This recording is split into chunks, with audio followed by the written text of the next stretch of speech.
وَتَعَاوَنُوا عَلَى الْبِرِّ وَالتَّقْوَى۔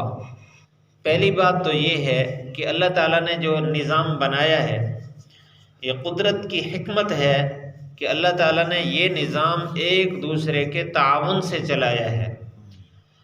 ہم کسی ایک چیز پر بھی غور کر لیں، ہمارے منہ میں جانے والا جو لقمہ ہے، یہ ایک آدمی کی محنت سے یہاں تک نہیں پہنچا۔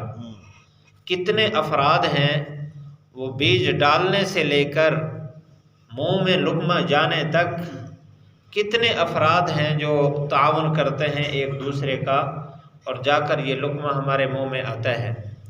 لباس کو لے لیں، کپاس کی بجائی سے لے کر کپڑا پہننے تک کوئی آدمی اکیلا یہ سارا نظام نہیں چلا سکتا۔ سینکڑوں لوگوں کی یہاں محنتیں، ایک دوسرے کے ساتھ تعاون ہے۔ ہم تھوڑا سا غور کریں تو کوئی چیز بھی دنیا کی ایسی نہیں ہے جو اکیلا انسان ابتدا سے تکمیل تک پہنچا سکے۔ ہم کسی مکان میں بیٹھیں تو ان سے پوچھیں تو پتہ چلتا ہے بھئی یہ جو لکڑی ہے یہ فلاں شہر کی ہے، یہ سیمنٹ فلاں شہر سے آیا ہے، اور یہ جو اینٹ ہے فلاں شہر کی ہے، مستری فلاں علاقے کا ہے، مزدور فلاں علاقے کا ہے۔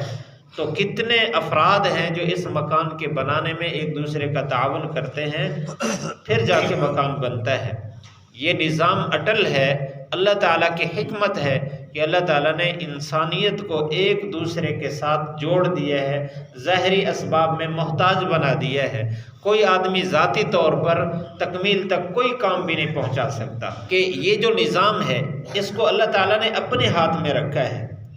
خود انسان اس کی تقسیم نہیں کر سکتا۔ کوئی حکومت اپنے ماتحت ملک میں یہ ترتیب نہیں بنا سکتی بھئی آپ لوگ یہ کام کریں، آپ لوگ یہ کام کریں، کیونکہ ان کا علم محدود ہے، اور یہ اللہ کا علم ہے جو حقیقی علم ہے۔ اللہ کے علم میں ہے کہ کتنے افراد کو کتنے کپڑے کی ضرورت ہے، اس کے لیے کتنا کپاس چاہیے، اور کتنے ملیں چاہیے، اور کتنے افراد اس پر لگنے چاہیے جو اس کپڑے کو تیار کریں، اور معاشرے میں کتنے درزیوں کی ضرورت ہے جو کپڑے سیئیں۔ یہ اللہ تعالیٰ کے علم میں ہے۔ اللہ تعالیٰ اس کے مطابق انسان کا مزاج بناتا ہے، امور کی تقسیم کرتا ہے، اور لوگ اس کے مطابق اپنے اپنے کام میں لگ جاتے ہیں، اور سب کی ضرورتیں پوری ہو رہی ہیں۔